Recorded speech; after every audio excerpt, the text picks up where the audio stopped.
Allah subhanahu wa ta'ala also says in the Quran, إِنَّمَا كَانَ قَوْلَ الْمُؤْمِنِينَ إِذَا دُعُوا إِلَى اللَّهِ وَرَسُولِهِ لِيَحْكُمَ بَيْنَهُمْ أَن يَقُولُوا سَمِعْنَا وَأَطَعْنَا وَأُولَٰئِكَ هُمْ الْمُفْلِحُونَ. When the believers are invited to what the Prophet say or to what Allah say, they listen to their judgment and they say, we listen and obey. These people are the successful ones. Of course, when you talk to the people and they say something objectionable, they do something objectionable, or when they have a different opinion, you should not question their intention or question their sincerity or discredit what they say, because you don't know what is in their hearts. You know, one of the brothers would say something, you know, and the brother is very sincere. You would say, you know, I don't accept this guy. He is not sincere, for example. He is a liar. How do you know? How do you know that his intentions are not for the sake of Allah? So, make excuses for the brothers. Accept what they say. Unless it is something wrong, for example, we have to reject it. But if it is something acceptable, one of the brothers, for example, making food to the people of the masjid, you know, you should not say, he is doing it so the people will say he is generous. He is making Umrah every year so the people would say, MashaAllah, he is Kabir al-Hujjaj. You should not question the people's intentions and sincerity. Imam al-Bayhaqi narrated that Ja'far ibn Muhammad said, إذا بلغك عن أخيك الشيء تنكره فالتمس له عذرا واحدا إلى 70 عذرا فإن أصبته وإلا قل لعل له عذرا لا أعرفه. So this is not a hadith, but it is one of the sayings of Imam Ja'far ibn Muhammad. He said, if you heard that your brother said something that you personally don't like, look for excuses for him. The brother didn't come today for Fajr. Maybe he overslept. Maybe he is sick, so on and so forth. If you don't know, or if you can't think of an excuse for the brother, tell yourself, maybe he has an excuse that I don't know. So this is, you know, how we should deal with one another in Islam. We excuse one another. You should also think, number 4, what is the chance of you being wrong? Because when we talk to the people, we always assume that we are 150% right and the other guy is dead wrong. What if you are wrong?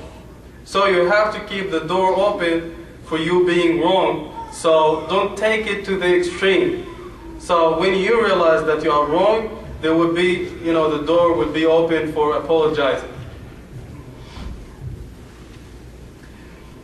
Imam Shafi'i rahimahullah used to say, out of respect for other scholars of fiqh, رأيي صواب يحتمل الخطأ ورأي غيري خطأ يحتمل الصواب. What I say, I think what I say is right, it might be wrong. What other people say, what other scholars say, if I have a different opinion, they might be wrong, but they also might be right, I don't know. So the door is open. Number 5, when we listen to someone making a point or giving an argument, most of the time we don't let him finish the point he is making. We always jump to conclusions or interrupt. Brother Saeed, why do we have 2 ears and 1 tongue? Hear and talk. We can hear and talk. We should listen twice as we talk, because we have 2 ears and 1 tongue. We should talk half of what we listen. This is one way of understanding it. The best example I came across in the Sunnah of the Prophet ﷺ is when Utbah ibn Rabi'ah, or Utbah ibn Rabi'ah, came to the Prophet ﷺ to speak to him. You know, first he went to the people of Mecca sitting around the Kaaba, the kuffar, They told him, go to Muhammad, talk to him, try to convince him to leave this message, Islam, and we will give him whatever he wants. If he wants money, we'll give him. If he wants, positions, we'll elect him president. If he wants whatever, we'll give him.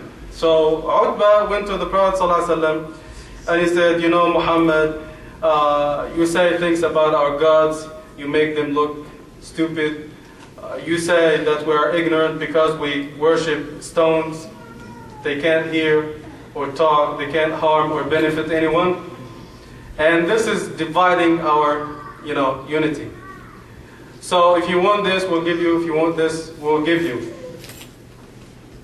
If you read what he said, it would probably have taken him about 10 minutes or 15 minutes to say. He made a very long argument.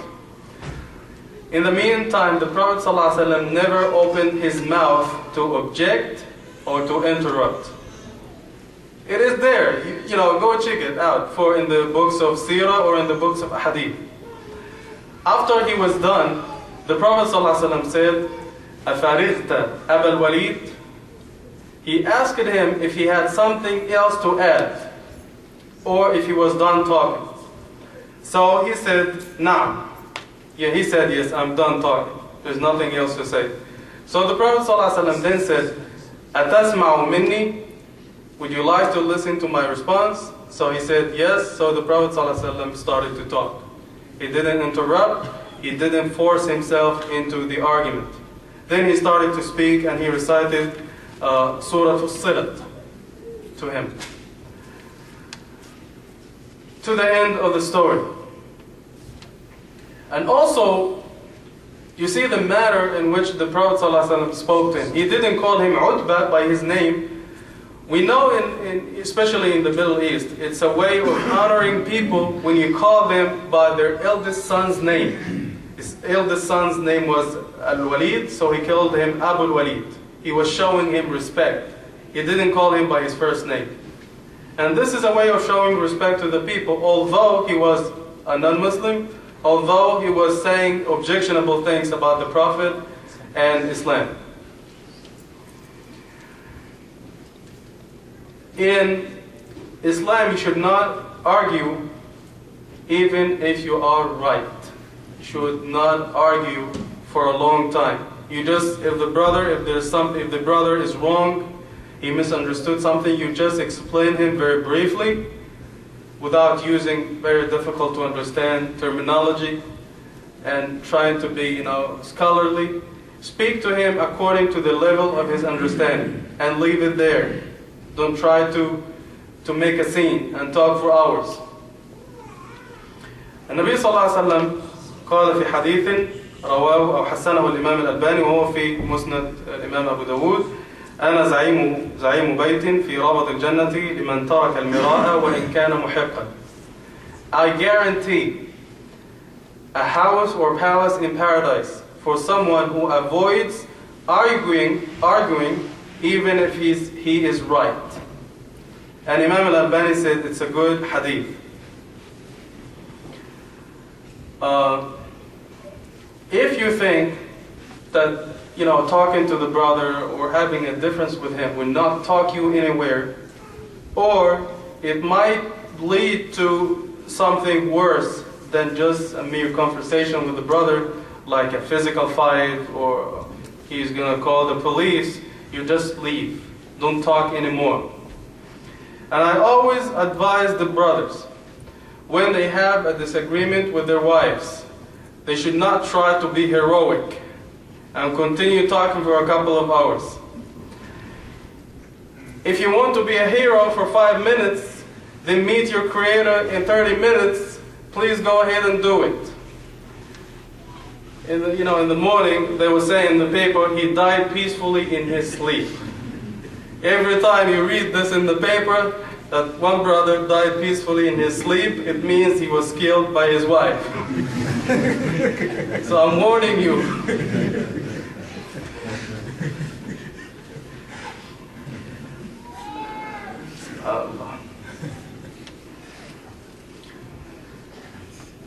After we finish talking to the brothers, we should not talk about them behind their backs. If you have something against the brother or against the sister, go talk to their face.